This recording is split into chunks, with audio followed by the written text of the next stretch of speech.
Assalamualaikum warahmatullahi wabarakatuh. Yang terhormat kepada Ibu Sugiyartati selaku dosen mengapu mata kuliah pendidikan anak dengan masalah sosial dan para penonton sekalian yang saya hormati. Pada kesempatan kali ini, saya akan resume materi tentang masalah sosial. Masalah sosial seringkali terjadi dalam kehidupan masyarakat di Indonesia. Permasalahan sosial seakan menjadi benang kusut yang sangat sulit diperbaiki keteraturannya. Masalah-masalah ini berdampak pada masyarakat luas dalam berbagai aspek kehidupan, seperti contoh dampak bencana alam. Bencana alam sering terjadi di Indonesia. Hal ini dapat menyebabkan kerusakan fasilitas dan masalah sosial. Masalah ini menyangkut psikis dan dari para korban bencana alam tersebut.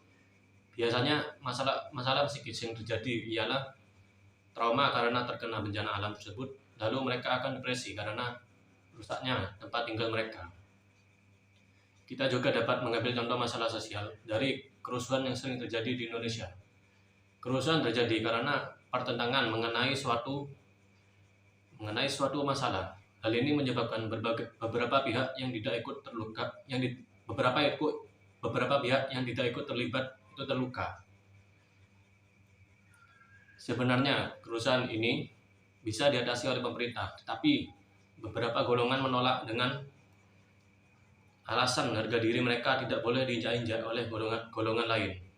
Sebenarnya pemerintah sudah melakukan tugasnya dengan baik dengan cara memisah golongan tersebut dengan memanggil ketua dari masing-masing golongan. Tetapi mereka terkadang tetap dengan ibanya dan memilih untuk menolak perdamaian. Kerusuhan tersebut akan diakhiri dengan tumpahnya darah dari masing-masing golongan titik. Hal ini menyebabkan masyarakat yang berada di dekatnya resah. Aparat yang ditugaskan pemerintah tidak bisa membuat perdamaian di antara kedua golongan. Sampai sekarang hal ini masih belum bisa diatasi dengan baik. Kerusuhan suku terasing dikarenakan mereka tidak ingin mengikuti perkembangan zaman. Oleh karena itu, mereka masih menggunakan peraturan kuno dan sering terjadi kerusuhan. Kerusuhan terjadi karena mereka tidak ingin mengikuti perkembangan zaman yang semua hukum tidak harus kekerasan fisik. Oleh karena itu, hukum purba atau kekerasan fisik yang melanggarnya di sana seringkali terjadi kerusuhan, dan pemerintah sebenarnya ingin mengajak mereka untuk mengikuti perkembangan zaman dengan cara damai, tetapi banyak suku terasing yang menolak.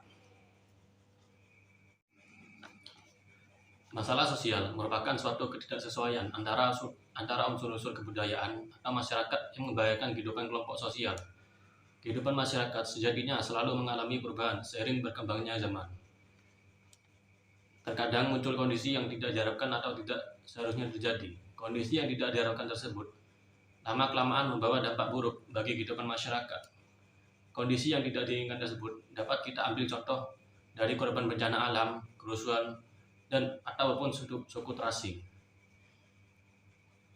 Dalam keadaan normal, terdapat integrasi serta keadaan yang sesuai pada hubungan-hubungan antar unsur-unsur kebudayaan atau masyarakat. Apabila antar unsur-unsur tersebut terjadi bentrokan, maka hubungan-hubungan sosial akan terganggu sehingga terjadi kegoyahan dalam kehidupan kelompok. Dalam berinteraksi di kehidupan bermasyarakat, setiap individu diwajibkan untuk memiliki kesadaran akan kewajibannya sebagai anggota kelompok masyarakat. Jika tidak adanya kesadaran atau atas pribadi masing-masing, maka proses sosial itu sendiri tidak dapat berjalan sesuai dengan yang diharapkan. Perkembangan sosial merupakan jalinan interaksi anak dengan orang lain secara luas. Perkembangan sosial adalah proses belajar mengenai norma dan peraturan dalam sebuah komunitas. Gangguan sosial emosional dapat dikonseptualisasikan sebagai suatu yang fokus di dalam diri anak. Suatu harapan dan cita-cita dari para orang tua, guru, maupun masyarakat pada umumnya untuk memilih anak-anak yang sehat jasmani dan rohani. Betapa tenang dan tenteramnya hati bila melihat anak-anak bermain dengan riang gembira, pandai, tekun dalam belajar dan bekerja bebas dan lincah dalam mengutarakan buah pikiran dan kreativitasnya.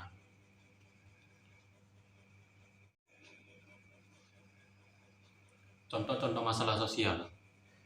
Yang pertama ada korban bencana alam. Masalah sosial cenderung menghambat terwujudnya kesejahteraan dan menghambat terpenuhinya kebutuhan pokok masyarakat. Peristiwa bencana alam ini juga dapat menimbulkan masalah sosial, yaitu seperti kemiskinan. Masalah sosial yang didapat korban bencana alam yaitu kemiskinan disebabkan karena hilangnya harta benda, juga bisa sampai kehilangan tempat tinggal. Korban bencana alam juga mengalami masalah kesehatan akibat virus yang muncul pada saat bencana alam seperti banjir dan lain-lain. Dari bencana alam yang menyebabkan suatu keluarga mengalami kemiskinan juga berdampak bagi keluarga yang mempunyai anak, di mana anak yang masih membutuhkan pendidikan pastinya juga harus didukung oleh kecukupannya dalam hal finansial. Anak-anak yang berada dalam lingkaran kemiskinan terancam kehilangan akses pada hal-hal yang penting untuk kualitas hidupnya, seperti makanan yang bergizi dan pendidikan yang layak. Anak yang bekerja harus kehilangan haknya atas pendidikan. Yang kedua ada kerusuhan. Kerusuhan sering terjadi di daerah kita, misalnya kerusuhan yang dapat kita ambil yaitu bentrok antar siswa. Bentrok ini terjadi karena adanya perbedaan pendapat di masing-masing siswa di sekolahnya. Kerusuhan terjadi akibat adanya masalah sosial yaitu kenakalan remaja. Kenakalan remaja merupakan pelampiasan masalah yang dihadapi oleh kalangan remaja yang tindakannya menyimpang seperti bentrok dan diakhiri dengan kerusuhan yang mengakibatkan banyak korban yang seringkali tidak berakhir dengan baik. Kasus-kasus kenakalan remaja saat ini semakin mengkhawatirkan. Oleh karena itu, banyak pihak berusaha untuk mencari solusi atau tindakan preventif untuk menekan angka kriminalitas di kalangan remaja. Memiliki sirkel penamanan yang baik dan sehat juga sangat berpengaruh kepada sikap para remaja. Jika ingin masa depan yang cerah, maka sebisa mungkin jangan terjerumus dalam kenakalan remaja. Pulau kita memiliki masa depan yang cerah akan lebih banyak dibandingkan remaja yang sudah terjerumus dalam kenakalan. Yang ketiga adalah suku terasing. Suku terasing adalah suku yang berada di daerah yang masih terisolasi dari dunia luar. Suku terasing jauh dari perkembangan zaman. Mereka masih hidup jauh dari jangkauan manusia dan masih membudayakan budaya mereka sendiri. Dalam hal ini, biasanya suku terasing memiliki keinginan melawan dan sikap apatis atau tidak peduli. Akibatnya, sulit menyesuaikan antara norma dari suku terasing itu sendiri dan norma baru yang ada di masyarakat saat ini. Anak-anak yang masuk ke dalam suku terasing tentunya mereka tidak mendapat apa yang seharusnya mereka dapat, seperti anak-anak umum lainnya. Salah satunya yaitu pendidikan, yang dimana pendidikan amat sangat diperlukan sedari dini. Cara mengatasi masalah sosial pada anak. Yang pertama adalah mencari akar penyebabnya. Sebagai orang pastinya kita harus bisa lebih dekat dengan anak jika bisa menjadi teman cerita sekalipun. Orang tua harus bisa membuat si anak merasa nyaman agar si anak dapat meluapkan isi pikirannya dan perasaannya. Yang kedua adalah menanamkan nilai moral pada anak. Pendidikan moral sangat penting diajarkan pada anak sejak usia dini, terutama di masa sekarang di mana pengaruh teman atau media sosial sangat besar, sehingga anak menjadi lupa sopan santun dan memiliki moral yang kurang baik. Padahal memiliki anak yang sopan dan santun serta memiliki moral yang baik tentu menjadi idaman bagi setiap orang tua. Dari pembahasan di atas, seperti kita tahu bahwa korban bencana alam, kerusuhan, dan suku terasing memiliki dampak tersendiri bagi anak-anak seperti kenakalan remaja, kemiskinan, kesehatan fisik maupun mental menjadi terganggu. Tidak tercapainya pendidikan yang pantas dan sulitnya penyesuaian norma pada saat ini. Untuk mengatasi masalah tersebut, tentunya peran orang tua sangat penting bagi perkembangan sosial anak. Dengan cara seperti menanamkan nilai moral pada anak sejak dini, dengan cara seperti menanamkan nilai moral pada anak sejak dini, mencari akar penyebab anak mengalami masalah sosial seperti kenakalan remaja, mengisi kegiatan positif bagi anak dan selalu mendampingi kegiatannya.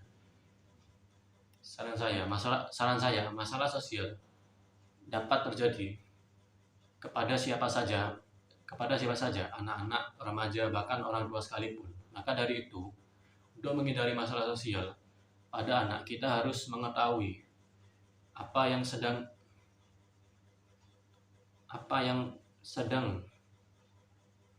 anak-anak rasakan, apa yang sedang anak-anak inginkan, dan kita harus mendekati dan memberi perhatian kepada mereka agar tidak terjerumus ke dalam masalah sosial. Selanjutnya saya akan membahas tentang pengertian akibat anak penyandang masalah sosial. Anak akibat penyandang masalah sosial adalah seseorang atau keluarga yang karena suatu hambatan, kesulitan atau gangguan tidak dapat melaksanakan fungsi sosialnya dan tidak dapat menjalin hubungan yang serasi dan kreatif dengan lingkungannya, sehingga tidak dapat kebutuhan hidup jasmani, rohani, dan sosial secara memadai dan wajar.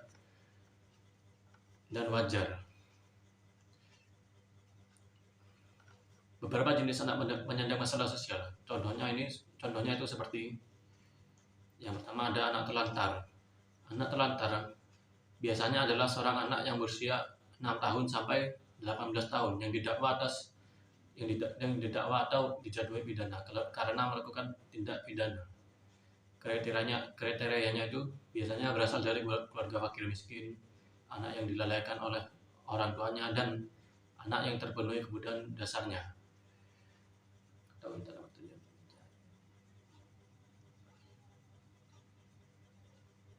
Yang kedua adalah anak penyandang disabilitas.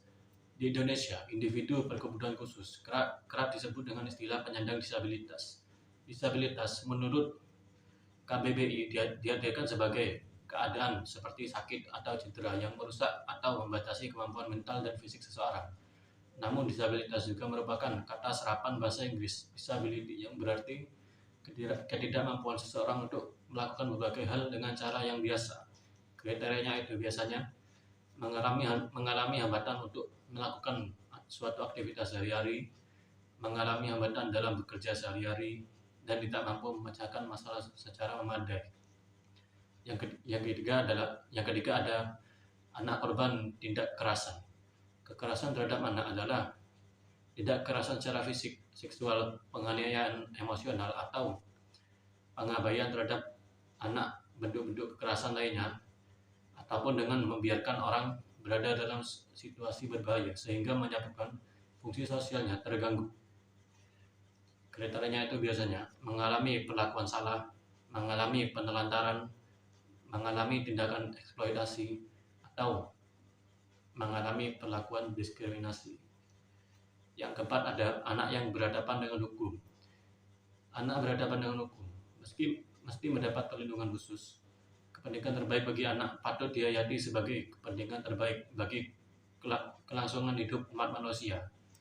Anak yang berhadapan dengan hukum adalah orang yang telah berumur 12 tahun tetapi belum mencapai umur 18 tahun, meliputi anak yang disangka, didakwa atau dijatuhi pidana karena melakukan tindak pidana. Kriterianya itu biasanya disangka berbuat jahat, didakwa atau dijatuhi pidana. Yang kelima ada anak yang memerlukan perlindungan khusus.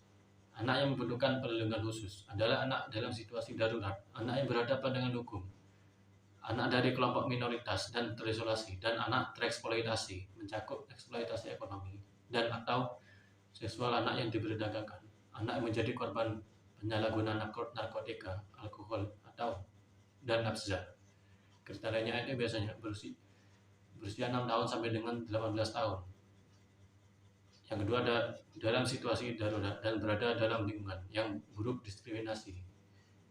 Korban perdagangan manusia, korban kekerasan baik fisik dan atau mental dan seksual, korban eksploitasi ekonomi dan atau seksual, menjadi korban penyalahgunaan narkoba, narkotika, alkohol, psikotropika, dan zat adiktif lainnya.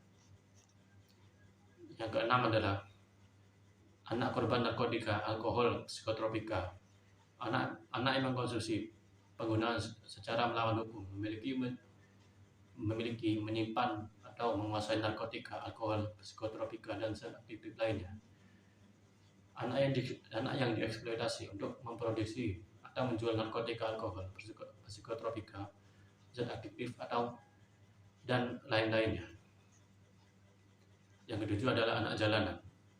Anak jalanan menurut UNICEF, anak jalanan yang berusia sekitar di bawah 18 tahun dan bertempat tinggal di wilayah kosong yang tidak memadai serta biasanya tidak ada pengawasan. Kriterianya itu menghabiskan sebagian besar waktunya di jalanan maupun di tempat-tempat umum atau mencari nafkah atau berkeliaran di jalanan maupun di tempat-tempat umum. Kesimpulan yang bisa diambil dari anak penyandang masalah sosial, yaitu anak penyandang masalah sosial atau disingkat menjadi PMS. Sesungguhnya mereka adalah masyarakat yang tersisihkan dan terimajinasi dan termarginalkan dari perlakuan kasih sayang, karena kebanyakan dari mereka harus berhadapan dengan lingkungan kota yang keras dan sangat tidak bersahabat untuk mereka. Mereka harus bertahan hidup dengan cara-cara yang kurang atau bahkan tidak dapat diterima oleh masyarakat umum, sekedar untuk menghilangkan rasa lapar atau keterpaksaan untuk membantu keluarganya. Mereka pun sering dicap sebagai pengganggu ketertiban dan membuat kota menjadi kotor, sehingga yang namanya razia atau disebut dengan penjangkauan bukan lagi hal yang mengagetkan mereka. PMS merupakan komunitas yang paling beresiko mengalami kegagalan dalam hidup mereka dikarenakan permasalahan ekonomi, ditelantarkan keluarga, dan lain-lain.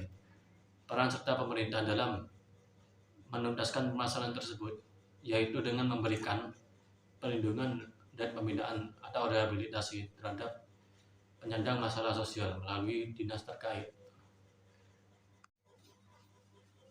Anak penyandang masalah sosial perlu mendapat perhatian khusus. Pemerintah harus dapat meningkatkan kinerjanya dalam penanganan penyandang masalah sosial untuk menyikapi dampak makin beratnya masyarakat menanggung beban hidup. Oleh karena itu, anak penyandang masalah sosial perlu diberdayakan, salah satunya melalui pemberian pendidikan gratis sehingga dapat lebih memiliki kualitas hidup yang lebih baik. Selanjutnya saya akan membahas tentang jenis-jenis masalah sosial, khususnya penyalahgunaan narkoba dan psikotropika. Pengertian narkoba dan psikotropika. Menurut undang-undang dijelaskan bahwa narkotika adalah zat atau obat yang berasal dari tanaman atau bukan tanaman, baik sintetis maupun semi-sintetis, yang dapat menyebabkan penurunan atau perubahan kesadaran, hilangnya rasa, mengurangi sampai menghilangkan rasa nyeri, dan dapat menimbulkan ketergantungan. Menurut undang-undang, psikotropika adalah zat atau obat bukan narkotika, baik alami maupun sintetis, yang bersifat psikoaktif, melebihi pengaruh selektif pada susunan sistem saraf pusat, serta dapat menimbulkan ketergantungan atau ketagihan.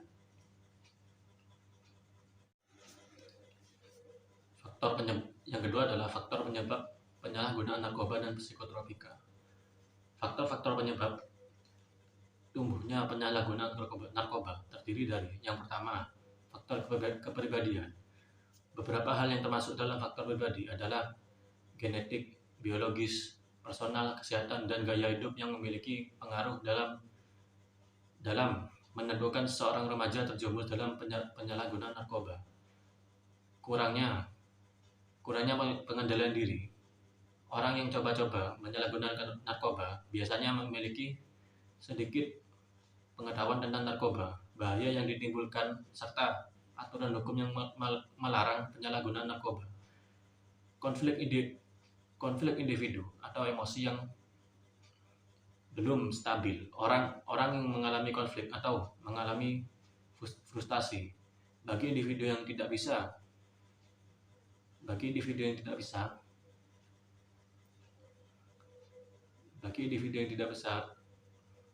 mengendalikan dirinya menghadapi penyelesaian masalah, cenderung menggunakan narkoba karena berpikir keliru bahwa cemas yang ditimbulkan oleh konflik individu tersebut dapat dikurangi dengan mengkonsumsi narkoba.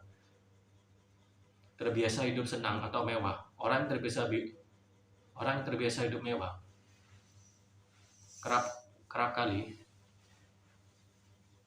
kerap berupaya menghindari permasalahan yang lebih rumit. Biasanya mereka lebih menyukai penyelesaian masalah secara instan, praktis, atau membutuhkan waktu yang sangat singkat, sehingga akan memilih cara-cara yang simpel yang dapat memberikan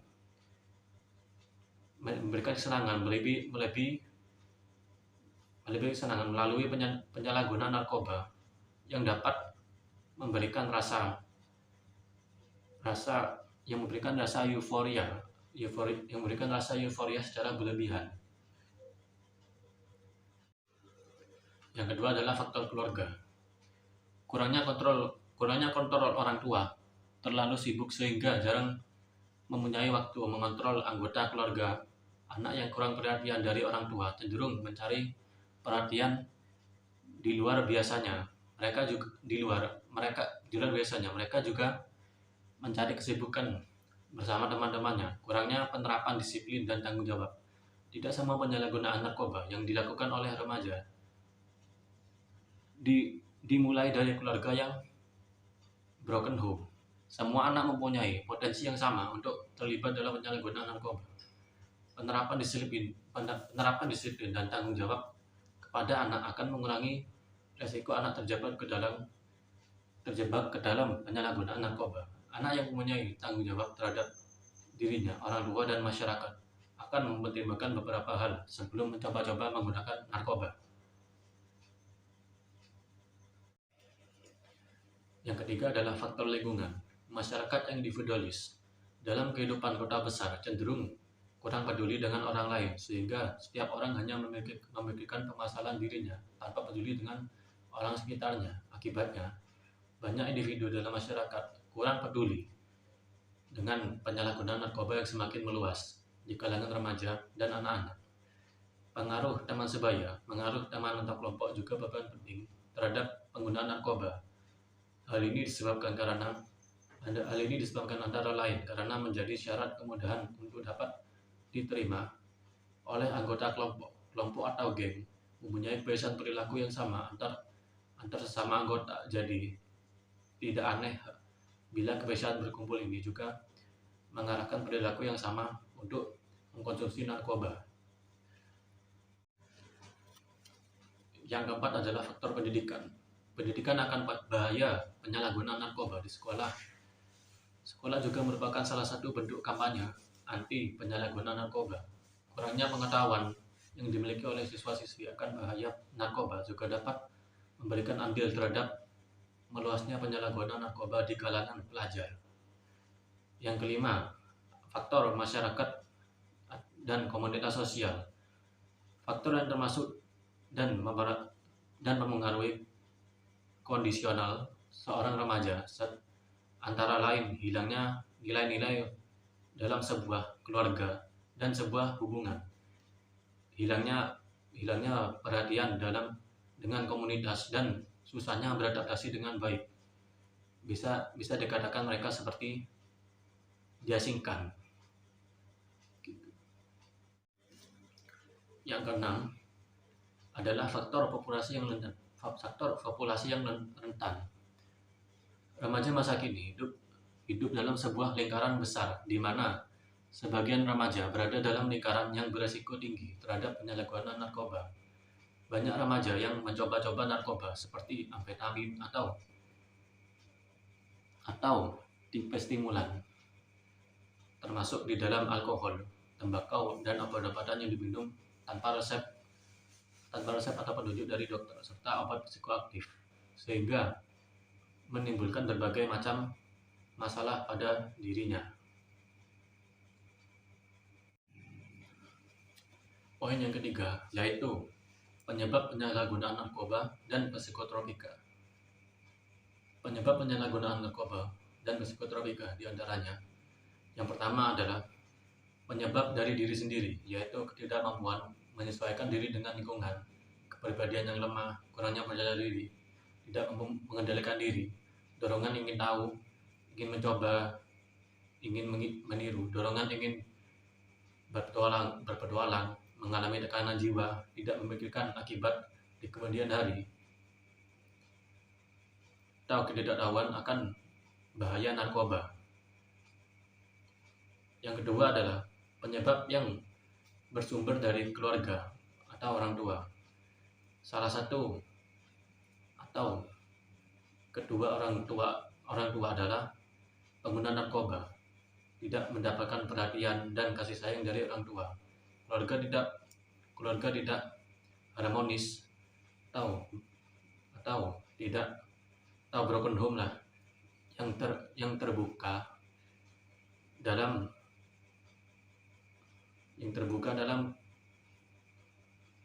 orang tua tidak memberikan pengawasan kepada anaknya.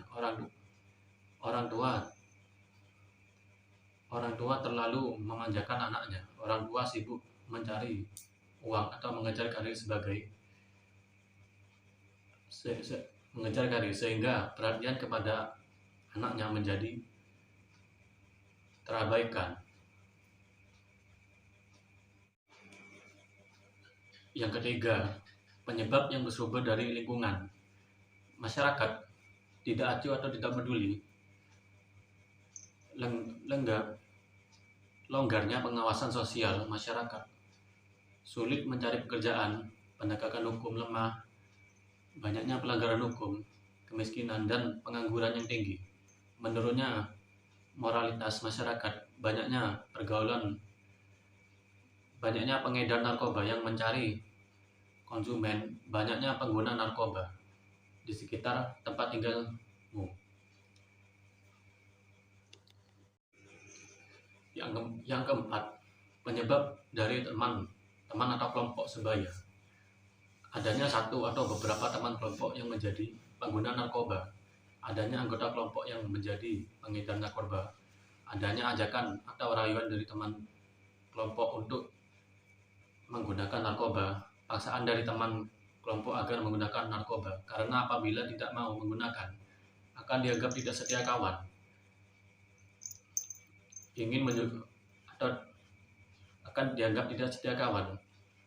atau ingin menunjukkan perhatian kepada teman.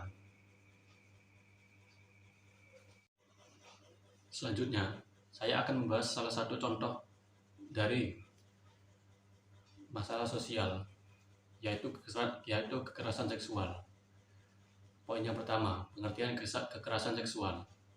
Kekerasan seksual adalah setiap perbuatan merendahkan, menghina, melecehkan, dan atau menyerang tubuh dan fungsi reproduksi seseorang karena ketimpangan relasi kuasa dan atau gender yang dapat berakibat penderitaan psikis dan atau fisik, termasuk yang mengganggu kesehatan reproduksi seseorang dan hilang kesempatan melaksanakan pendidikan dengan aman dan optimal.